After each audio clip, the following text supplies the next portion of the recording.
Бүгін міне Нұр-Сұлтан қаласы Достық үйінің алаңқайында Қостанайда өрттен зардап шеккен бауырларымызға 40 тоннадан аса гуманитарлық көмек жиналды.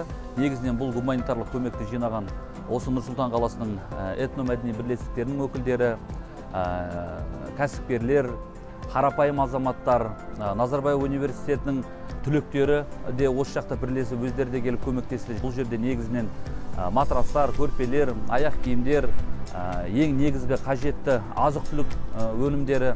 Сондықтан осы жүктің барлығын 40 тоннадан аса бүгін біздің ішкі саясат басқармасының қызметкерлері, Достық үйінің азаматтары барлығы бірлесе отырып, қазір міне 1 сағаттан кейін жолға шығады. Бұл елдің бірлігі, соның нәтижесінде, соның арқасында мынау өрттен зардап шеккен азаматтарымызға осындай ауқымды көлемде көмек жиналып отыр.